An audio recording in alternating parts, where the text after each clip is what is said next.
Now that we have our data pretty much in place here, we've done quite a lot of work getting it organized and adding in some formulas. One great thing about Excel is you can sort of play around with the data and try to hypothesize what could happen in different scenarios. So this is called what if analysis, right? So, what if we had more employees? How would that change things? What if, in this case, our call times were reduced? How would that change things, and so on? So the nice thing with Excel, again, if you've done your work using formulas and cell references, then you can tweak your original data and just kind of play around to see how it would make a change. So one way you can do this kind of hypothesis testing or trying to see, what's going to happen is just literally just go in and play around with the data. You may want to copy your file first so you don't mess up your good one. But for instance, right, so I'm on here in the data that we've been working with.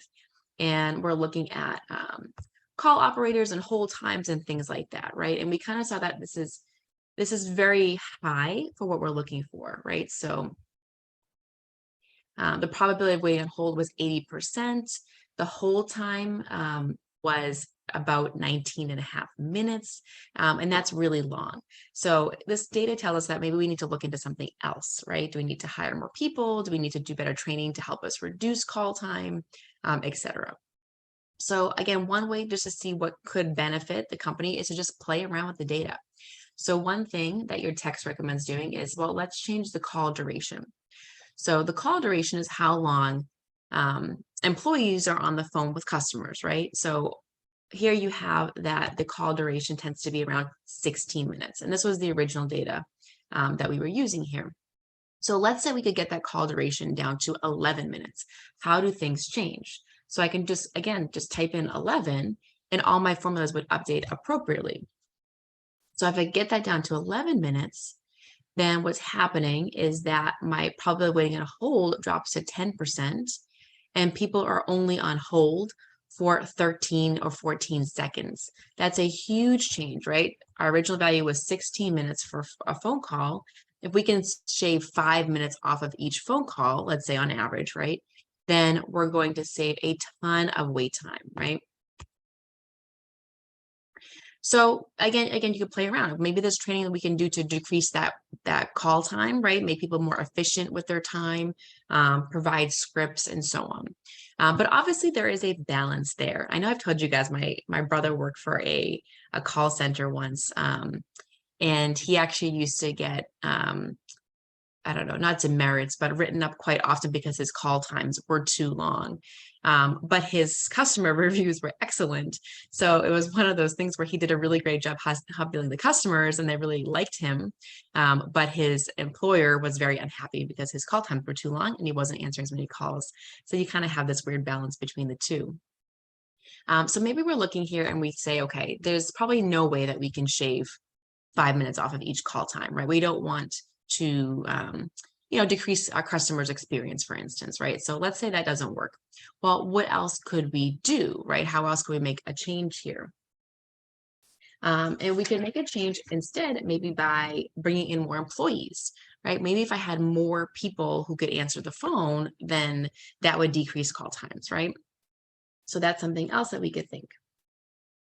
So let's play around with that. So here are my available operators. Right now we have 14 operators. What if I increase that to 18? How does that change things? So if I have 18 operators, this is a lot better, right? My probability of waiting on a hold decreases drastically to about 17%. And my hold time now is about half a minute, which is a lot better, right? When we only had 14 operators, that whole time was really long, almost 20 minutes. That's very long. If I can go up to 18 operators, then again, that whole time is down to less than a minute. Again, on average, right? Obviously, there's some exceptions there and things like that. But we do see that in the data. So that could be one way. Maybe we need to hire more people. All right, we could even increase it higher. So maybe we want to hire 25, have 25 operators. Now at 25 operators, your probability of waiting on hold is almost zero, right? And the expected hold time is less than a second.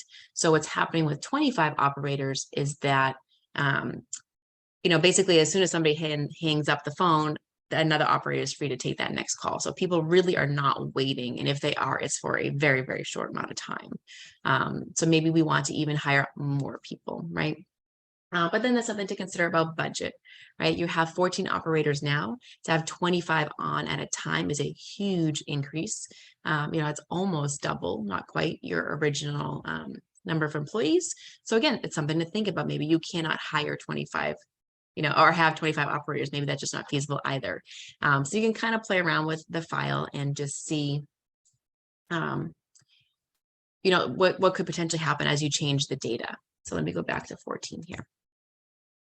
Now, the other thing I want to talk about is thinking about planning for staff when you have things like sick time, vacation time, meetings, et cetera, that need to be covered.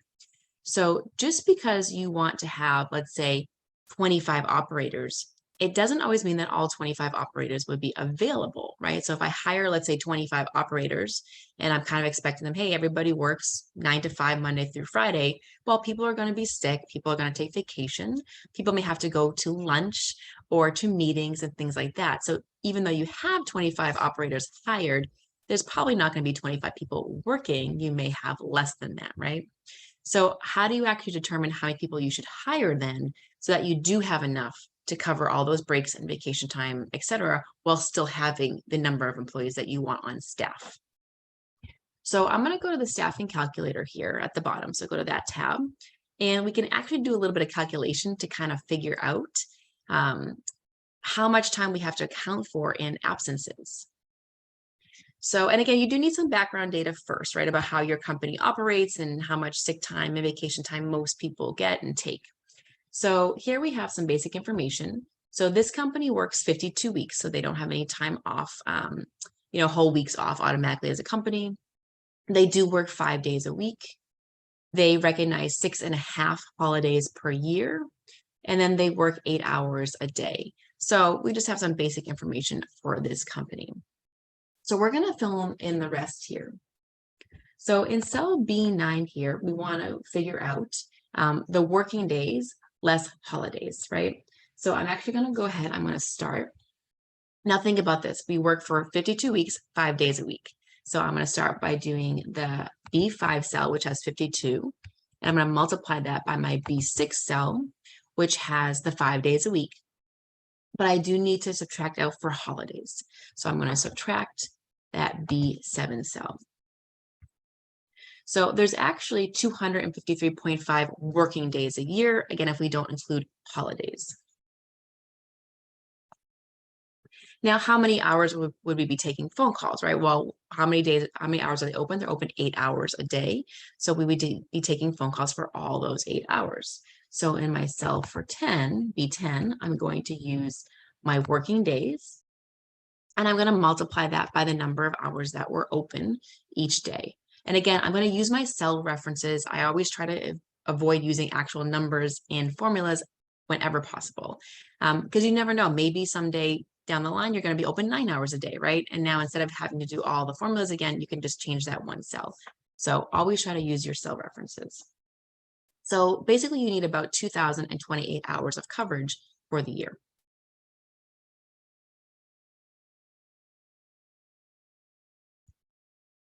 All right, now this particular company has 12 vacation days and 8 sick days that they have to account for.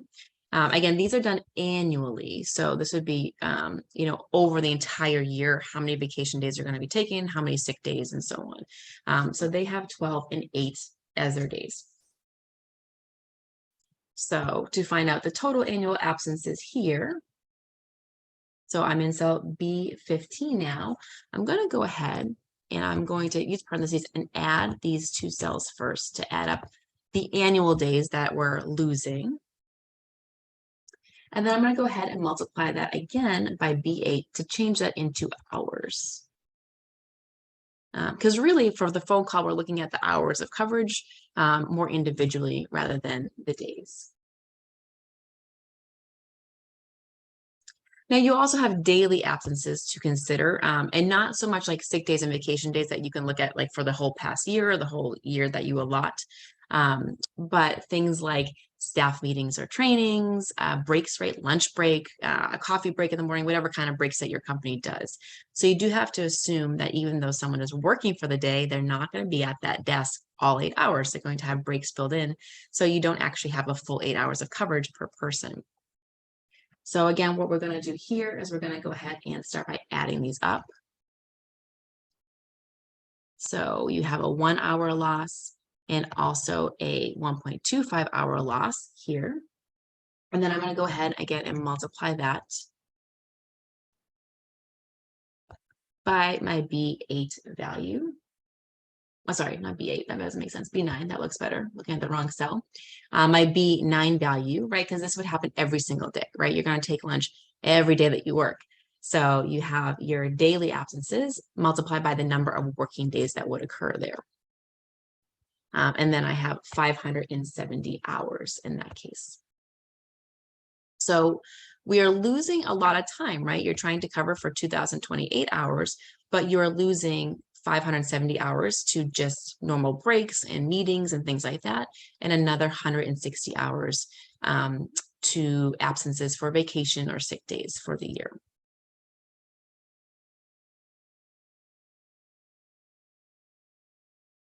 Okay, so we have something, I'm going to take a break for a second, called a shrinkage factor. So I'm going to go over to the formulas for a second. I have it already pulled up for you guys. So like I said, you want to have, let's say, 25 operators on, or but just because you have 25 operators may not mean you actually have 25 people working every single day. So you probably want to hire a few extra people so that you can always guarantee that you have 25 people on. You have coverage for sick days, for vacations, for lunch breaks, for meetings, and things like that. And that's pretty common, right? Like you do need substitutes in a lot of positions, a lot of companies. Sometimes if people take a sick day, it's not a big deal, right? They can get back to the information tomorrow. But if you have a call center, thinking about my job teaching, right? If you have, if you teach in elementary, middle school, high school, things like that, you need substitutes. You need people to cover for sick days. So you may need to hire more than you think, right? More than you're expecting. So how do you determine that? And that's something called a shrinkage factor. And I have a second formula written here that's in your text that may be a little easier to understand, but they represent the same information. So the required staff that you need to hire is basically the number of operators or the number of employees that you would want on a daily basis. And you divide that by 1 minus the shrinkage factor. And the shrinkage factor is the percentage of work time lost due to shrinkage. So things like, again, those meetings, vacations, holidays, and so on. So all that lost time. And we write that shrinkage factor as a percentage. And then that will tell you really how many employees you should have on staff. So it's not going to be 25, it's going to be more than that to account for all of that extra time lost. So let's go back and we'll do the shrinkage factor next. All right, so I think I can leave it like this. So we're going to be looking down here. All right, so let's pretend that we do want those 25 operators, right? We have 14 right now. We'd love to have 25 because basically your hold time is going to be almost 0. It's going to be very quick turnaround for customers who are waiting.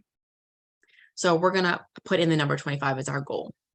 So the total hours lost per year. So here we're going to add up these two, right? Because we lose time for vacation and sick days, and then also just for daily breaks and meetings. So I'm going to go ahead and hit enter.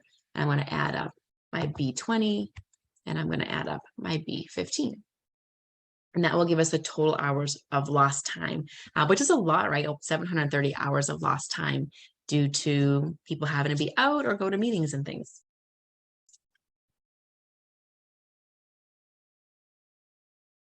All right, now to get that shrinkage factor, what you're going to do is you're going to take our information in B24, so the lost hours, and we're going to go ahead and divide that by our information in B15, which are the total hours that we need to cover. So you're taking the amount that's lost and dividing it by the total. And you get that 36%. Now this cell is already formatted in the percentage form. So if you need to change it on your end, you can go to that home piece and change it to percentage form. So our shrinkage factor is 36%. So we lose 36% of our time each year to absences, which is a good amount, right? All right, so then how do you actually find the operators on staff? So again, looking at that formula here, we want the required operator. So we want to have 25 people on staff at all time. And we're going to divide that by 1 minus that 36%. All right, now I'm going to do it with formulas though, right? So I'm going to hit my equal sign. I'm going to hit B23 because I would like to have 25 operators on call now, not just 14. I'm going to divide that. I'm going to add in parentheses here, right? Because we want to do that 1 minus, and then you're going to go ahead and do that shrinkage factor and hit enter. So we're actually looking at 39, actually it's 07, so 39 or 40 employees here, right? Because it's over 39 to have 25 operators always available for the center. So that's quite a lot, right? That's a really big jump. Right now we have 14. And if we would like to be ideal and have pretty much no wait time, we would like to have 25 operators in the building answering phones every day, which means that we actually need a staff of about 39 or 40 people to make sure every single break or sick day or vacation day is covered. So that's our nice little interesting application here for this sheet.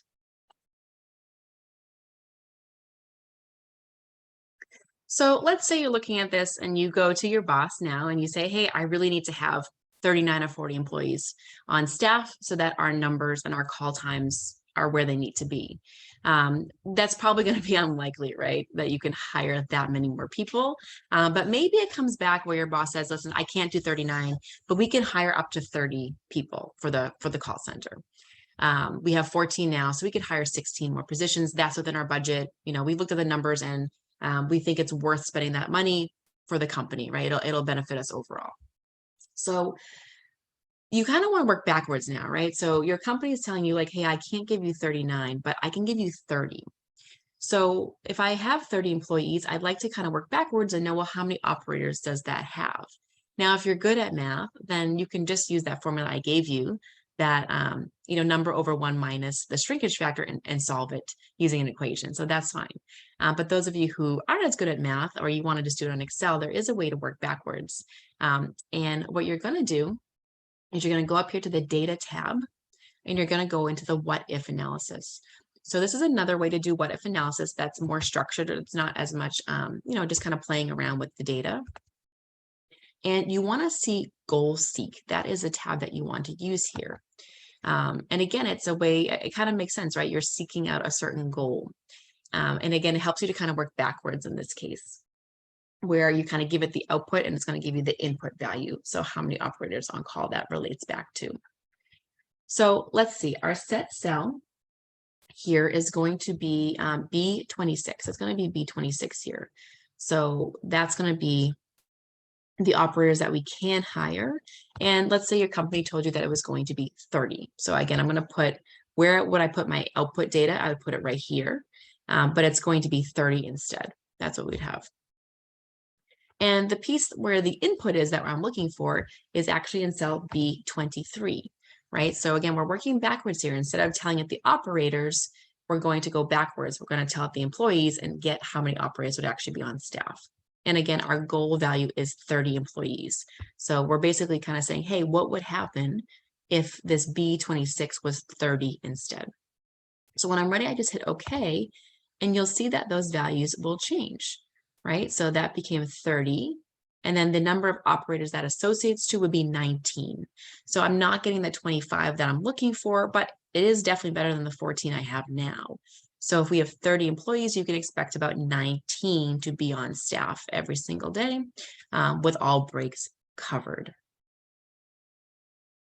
And then again, I could click OK here if I do want to leave that information, or I could click cancel if I want to kind of backtrack and go back there. So I could click cancel as well if I don't want to. And now that you have that 19 there, again, what you could do is you could go back to your support calculator, put in 19 and see how that changes.